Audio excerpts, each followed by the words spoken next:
Buen día, mi nombre es Manuel Núñez y en esta oportunidad pues les vamos a compartir este video acerca de la Convención Interamericana para la eliminación de todas las formas de discriminación contra las personas con discapacidad, convenio que fue suscrito en la ciudad de Guatemala el 7 de junio de 1999.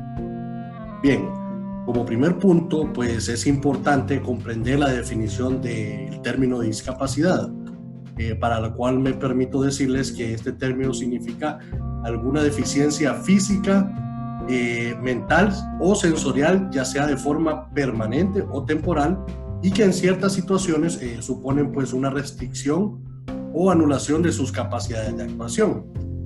A su vez, también creemos que es oportuno definir el término discriminación contra las personas con discapacidad, pues es básicamente aquella distinción o exclusión basada en una incapacidad que tenga el propósito de impedir o anular el goce o ejercicio de sus derechos, ¿verdad? Derechos humanos o libertades fundamentales, para lo cual esta convención tiene el propósito u objetivo de eliminar todas esas formas de discriminación contra las personas con discapacidad e integrarlas a la sociedad. Entonces, en vista de esto, se compromete principalmente a lo siguiente, ¿verdad? Entre las generales es primero adoptar medidas de carácter legislativo, educativo, laboral o de cualquier índole para eliminar la discriminación contra las personas con discapacidad. Por ejemplo, ¿qué medidas pueden adoptar? Pues se deben adoptar medidas para eliminar de forma progresiva la discriminación y promover la integración por parte de las autoridades gubernamentales o empresas privadas para que éstas presten o suministren bienes, servicios, instalaciones, programas o actividades, por ejemplo, empleo, transporte, comunicaciones, vivienda, entre otros, ¿verdad? Como segundo punto, también deben adoptar medidas para que las edificaciones o los inmuebles o vehículos que se construyan o se fabriquen faciliten el transporte, la comunicación y el acceso a estas personas con discapacidad, ¿no? Y finalmente, pues como tercer punto, se tienen que adoptar medidas para eliminar los obstáculos arquitectónicos, ya sea para el transporte o para las comunicaciones que existan, con el propósito de facilitar el acceso y el uso para las personas con discapacidad, ¿no? Bien, a continuación nuestra compañera Cilia nos comentará el compromiso que adquieren los estados para lograr los objetivos de esta convención. Buen día, mi nombre es Cilia Salgado y voy a continuar con la exposición que inició mi compañero Manuel. Pues bien, los estados miembros se han comprometido a cooperar para eliminar y prevenir cualquier tipo de discriminación que se dé en contra de las personas que tienen discapacidad. Asimismo, colaboran en esa investigación científica y técnica para evitar que hayan más personas con discapacidad, y también comparten cuáles son los medios, los procesos que ellos han seguido para promover una vida más independiente para ese tipo de personas, y también que tengan condiciones de igualdad con las personas que no tienen algún tipo de discapacidad. Por otro lado, también en esa promulgación de leyes, siempre con la mirada puesta en la eliminación de la discriminación, deben tener ese acompañamiento de instituciones que vayan en beneficio de las personas discapacitadas. Por otro lado, estas leyes también se deben de dar a conocer con el objetivo de que las personas con discapacidad sepan cuáles son sus derechos y cuáles son las protecciones que les da el Estado para que puedan hacer uso de ellas.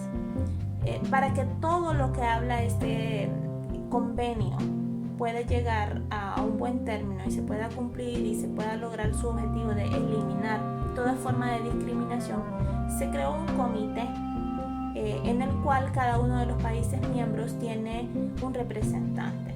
Ellos presentan informes de cuáles son las medidas que están tomando, cómo van con las disposiciones y cuáles son las dificultades que hasta ahora han encontrado.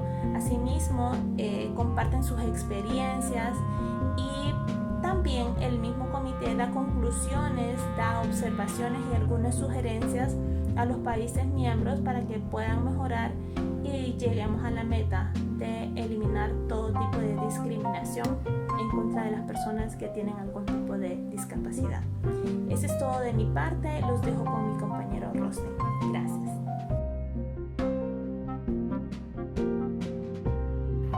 Buen día, mi nombre es Rosny Giovanni Romero Cantillano, continuando con la lectura de la Convención Americana para la eliminación de las formas de discriminación contra personas discapacitadas, sean estos grupos, corporaciones o personas individuales, de la cual nuestro país depositó a la OEA la adhesión a esta convención en el mes de noviembre del año 2011. En relación a esto, el decreto 130/2019, contenido del Código Penal hondureño, se tipifican delitos que incluyen la discriminación y abandono de personas con discapacidad, incluidas en estas las afectaciones físicas, psicológicas o por vejez, etc. Por ejemplo, el artículo 211 establece que el funcionario o empleado público que deniega a los discapacitados una prestación a la que tiene derecho debe ser castigado con prisión de 1 a 3 años y una multa de 100 a 200 días. Además de la inhabilitación especial en el empleo o cargo público de 1 a 3 años. El artículo 212 señala que quien en sus actividades profesionales, mercantiles y empresariales deniega por razón de discapacidad una prestación a la que tiene derecho una persona discapacitada debe ser castigado con una inhabilitación para el ejercicio de la profesión o oficio, industria o comercio de 1 a 3 años. El artículo 213 del Código también castiga con prisión de 1 a 2 años y multa de 100 a 500 días quienes directa o públicamente o a través de medios de comunicación o difusión destinados al público incita a la discriminación o a cualquier forma de violencia contra discapacitados y quien lesiona su dignidad o mediante acciones o expresiones, incluidas las gráficas, que entrañan humillación, menosprecio o descrédito. Incluso el Código establece que la pena de prisión debe ser aumentada en 1/3 si los hechos son cometidos por funcionario y empleado público y la inhabilitación al empleo de 1 a 3 años. Asimismo, el artículo 228 del Código establece que quien abandona a una persona de menor de 18 años con discapacidad, sea este también un anciano o un enfermo que esté bajo su custodia y cuidado, debe ser castigado con prisión de 4 a 6 años y presentación de servicios de utilidad pública a las víctimas durante 6 meses a 1 año y multa de 300 hasta 600 días.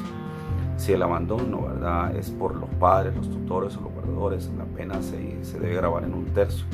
Y si por el abandono resulta la muerte, grave peligro de la vida o causa lesión, enfermedad grave a la persona discapacitada, la prisión en este caso ronda de 10 a 15 años, que es algo ya más significativo, salvo que esto pueda constituir un delito de mayor gravedad.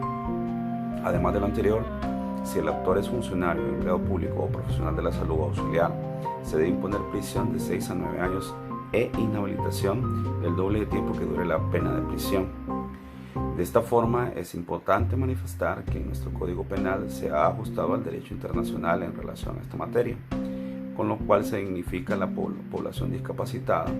En conclusión, la discriminación y el abandono por razón de discapacidad constituyen delitos en Honduras y están tipificados con penas privativas de la libertad, multas e inhabilitación especial conforme a nuestro Código Penal. Muchas gracias por su atención.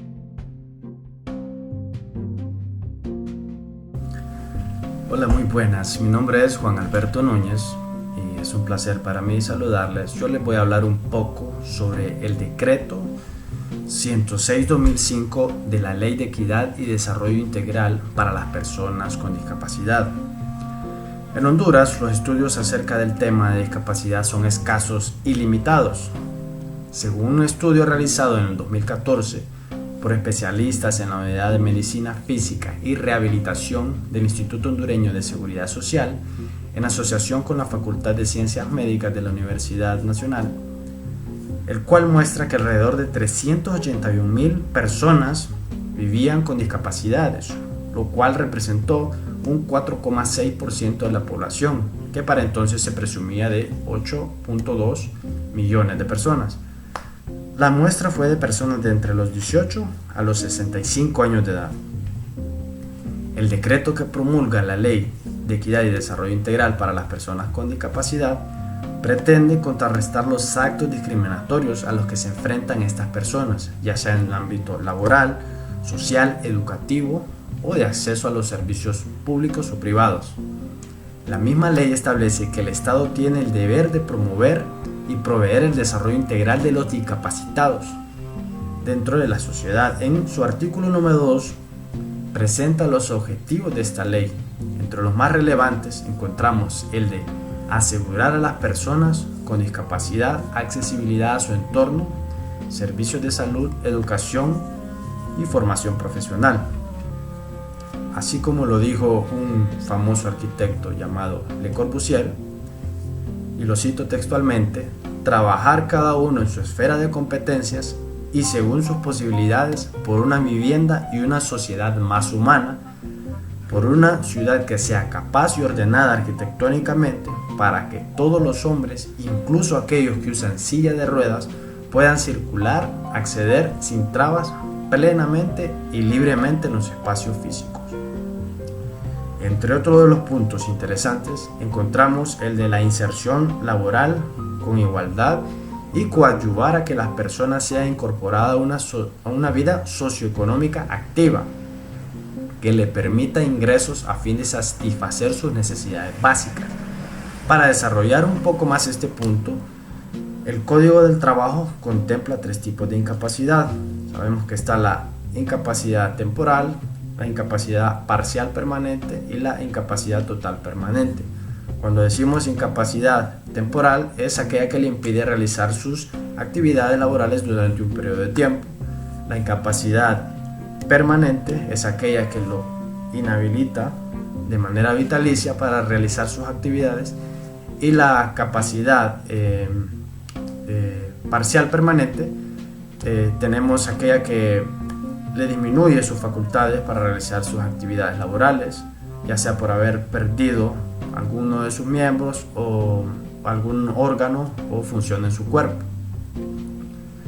Esto anterior lo vamos a concatenar con la Ley de Promoción de Empleos para Personas Minusválidas, promulgada mediante el decreto 1791 en el Diario Oficial, la Gaceta, con la finalidad de incorporar a las personas incapacitadas al proceso productivo del país, una vez que éstas hayan superado sus limitaciones físicas, psíquicas o sensoriales.